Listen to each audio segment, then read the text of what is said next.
Hello and welcome back to the Gym RPG channel. We're going to take a look at Samurai Warriors 5 on the Nintendo Switch, and I've been meaning to take a look at more Nintendo Switch games. I've got a whole bunch of games just sitting here waiting for me to play them and also talk about them on this channel. I've got action games like Ninja Gaiden Trilogy, I've got RPGs like Baldur's Gate, yes, the original Baldur's Gate, which I'm curious about. I want to check out what the differences are between the PC version and the Nintendo Switch version. And I've got stuff like JRPGs, which definitely suit this channel. Games like Atelier Riser and Xenoblade Chronicles. So a whole ton of games to look forward to. So if you're interested in that, make sure to subscribe to this channel. So let's talk about Samurai Warriors 5, and of course one of Koei Tecmo's biggest strengths is their presentation and art style, because as you can see, this is an absolutely gorgeous game and I absolutely love the improvements in their art style over Samurai Warriors 5, which was by no means a bad looking game, but like they've just upped the art style in this game, which made me want to buy this game. In this video, we're going to be taking a look at one of the missions in Chapter 3. This is the Battle of Northern Omi. And even though I said that the presentation is absolutely beautiful, we still do have to understand that Koei Tecmo is not a AAA developer. So there are going to be lots of instances where they're going to be very restricted with a budget. And you can definitely see it in their smaller games like Nobunaga's Ambition, which is their strategy series. But in Samurai Warriors 5, you'll get things like this before the start of every mission, where they're just sitting around and there's really not a lot going on, and they'll do this every single mission as well, just talking through the storyline. And I guess in that way it cuts down a lot of work for them. So before every battle, you're able to select who you want to use as your character. Now this mission, you can only use Nobunaga Oda. And there are a few missions like this, which is a little bit annoying, because normally I would much prefer it if you could just select whoever you wanted out of their roster. But nevertheless, I guess they want you to focus on the storyline in this game. So it's something that they kind of keep for future games. They'll have their Samurai Warriors Extreme Legends game, and then the Samurai Warriors Empires games, which focuses on different things. So I guess here they want you to just play the storyline, and there are opportunities for you to use some other characters.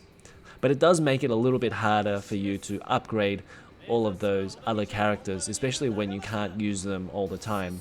Now there is a Citadel mode, so there's two modes here. There's the regular campaign mode, which is the Muso mode. And then there is the Citadel mode, where you're kind of just defending your fort, and all you're really doing in that mode is you're leveling up your characters and you're grinding out your characters. And then you can reuse them for the campaign mode. So in the campaign, you actually have two storylines. So there's the Nobunaga Oda storyline, and then running in tandem, you also have Mitsuhide Akechi's storyline as well. So there's a ton of missions. There's probably about 30 missions for Nobunaga Oda, and then another 30 missions for Mitsuhide Akechi. Don't quote me on that, but it's roughly around that. I counted like maybe about 55 to 60 missions all up. Now for Samurai Warriors 5, they've actually gone back to the map-based system of the traditional Warriors games, where you just simply move around the map and take out a lot of the major officers. And I think that is a much better design versus the Dynasty Warriors 9 style of game, which was, they tried to make it an open world, but I don't think that really worked in terms of a Warriors style game. I think one of the reasons why Dynasty Warriors 9 didn't work as well with the open world is because it wasn't as focused as a specific mission on a specific map like you get here with Samurai Warriors 5. So here you have a very set objective, very set story, and then this makes a lot more sense in terms of, okay, what are you going to do for this next 20 minutes of this mission? Whereas I think with Dynasty Warriors 9, with it being open world, it kind of just becomes a little bit monotonous over a number of hours. And even though there were missions in Dynasty Warriors 9, it just felt very loose, and I think it just kind of lost a lot of focus, and I think that was the problem with that game. So Samurai Warriors 5 goes back to the very traditional way of playing Warriors games. You've got a bunch of officers everywhere, and then you're going to take them out throughout the map. And one thing that I really like about Samurai Warriors 5 is that they give you objectives constantly. So once you take out some officers, then you'll get the next set of objectives on the screen, and they'll tell you where to go. So you always know exactly what you're going to be doing, and that keeps it very focused. That said, I'm about 6 or 7 hours throughout this game, and a lot of the missions play the same. So the objectives will be like, take out this guy over here, and then after you do that, then it will say take out this guy over here. So you're kind of like walking backwards and forwards around the map, traversing the map, and it kind of feels like you're just going everywhere to put out fires a lot of the time.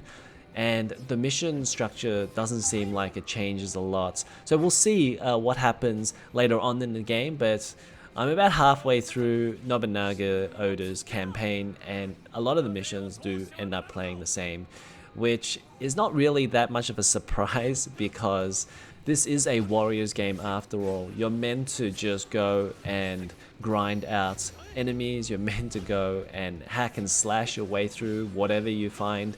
So you're meant to just do that for like, 20, 30 hours or however long the game is.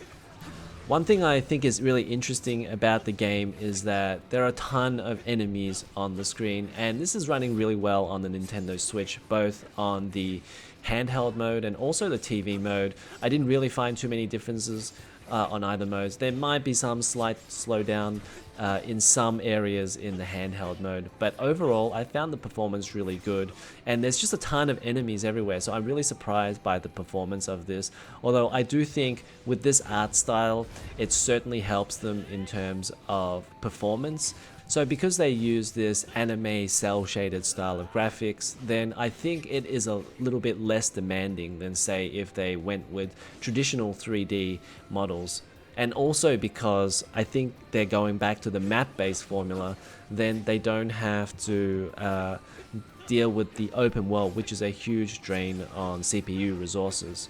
If you watch the cutscenes before and after the missions, you will see that there's a lot less going on the characters in terms of post-processing and lighting and shadowing and detail and that sort of thing. So I definitely see why this works really well on the Nintendo Switch. Whereas something like Dynasty Warriors 9 Empires, because they're using a more traditional style of 3D models, I do think that it was a little bit more performance intensive, and that's one of the reasons why I don't think it runs as well on the Nintendo Switch. So in short, if you've got a Nintendo Switch, then I think you're better off getting Samurai Warriors 5 over Dynasty Warriors 9 Empires, because I think this is just going to run better on the system. So there you go, there's my quick look at Samurai Warriors 5. I know there's probably not that much detail in this video, but it is just a first look at this game. I will try and do a review of this game at some point. I'm trying to finish the game at the moment. I'm about halfway through Nobunaga Oda's campaign. So we'll try and finish that, and then I'll have a bit more of a in-depth review of the game. Okay, so if you like this video, make sure to hit that like button and also subscribe to the channel for more videos like this, and I'll see you in the next one.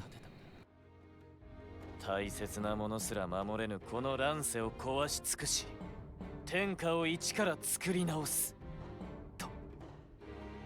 上洛はその過程に過ぎん。そうか。信長殿。俺も乱世を憎む者の一人だ。俺の正しきを貫くため